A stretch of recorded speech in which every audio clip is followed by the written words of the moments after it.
All right, for this problem, we're given this integral, which is written in spherical coordinates, and we're asked to evaluate it. So starting here with rho, we have rho squared. So that's just going to be rho cubed over 3.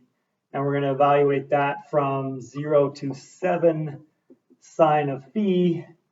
And then we've got this sine phi d theta.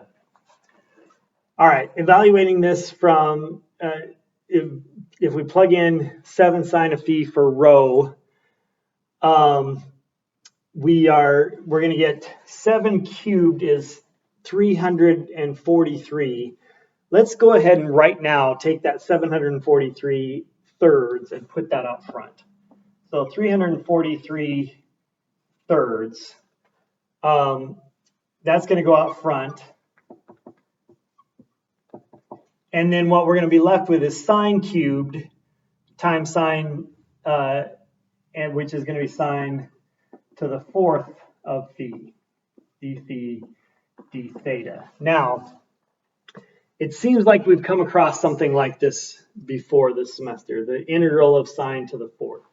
And the way that we're going to deal with this is by using our power reduction formulas or our double angle identities to reduce this power, to rewrite sine to the 4th. So let me just set this aside for a moment and think about how we can rewrite sine to the 4th. So sine to the 4th, that's the same as sine squared. And we have a power reduction identity for sine squared. That's 1 minus cosine of 2 phi divided by 2. And we're going to square that. So that's going to give us 1 minus 2 cosine 2 phi plus cosine squared 2 phi all over 4. And now we've got this cosine squared in there again. We got to use our power reduction formula again. So this is going to be 1 minus 2 cosine 2 phi plus 1 minus cosine now of 4 phi divided by 2. We've just used our power reduction formula again. For actually, this is plus now because this is cosine. And that's all divided by 4. So now we can simplify this fraction by multiplying top and bottom by 2. So we're going to get 2 minus 2 or 4 cosine of 2 phi plus 1 plus cosine 4 phi all divided by 8 now, because we've multiplied top and bottom by 8. So now that we got a 2 and a 1, we can combine those.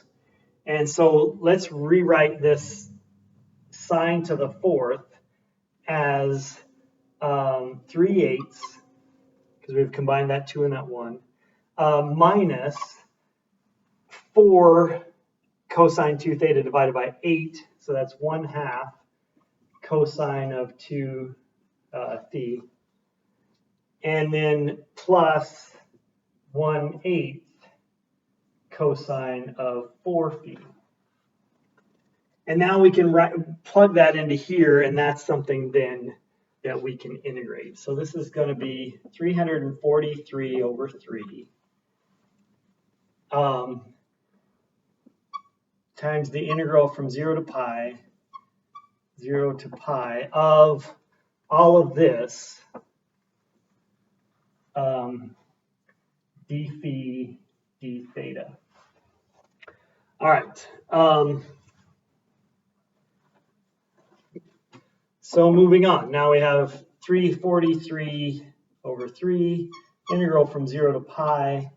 And now this is going to be 3/8 times phi minus the integral of cosine is going to be sine. We're going to have to then divide by that 2. So this is going to be 1/4 sine of 2 phi. And then again, this is going to be 1/8, but we're going to divide by another 4. So this is going to be 1/32 cosine of, sine of 4 phi. And we're going to evaluate that from 0 to pi, the theta. All right, now going through this, so we've got 343 over 3 times the integral from 0 to pi of 3/8 times pi, so 3 pi over 8, minus 1/4 times 2 phi. If we plug in pi, sine of 2 pi is 0, so this goes away, plus sine of 4 pi is also 0, so that's going to go away, and then 0, if we plug that in, all of those are gone, so this is just 3 pi over 8 d theta. That is much nicer. And so now the if we integrate this, this is just going to add a theta here, and then we're going to evaluate that from pi to 0. So this is going to be 343 over 8 times 3 pi squared over 8. No, this is over 3. Now those 3's will cancel, and we're going to be left with our answer of 343 pi squared over 8. That's going to be our final answer.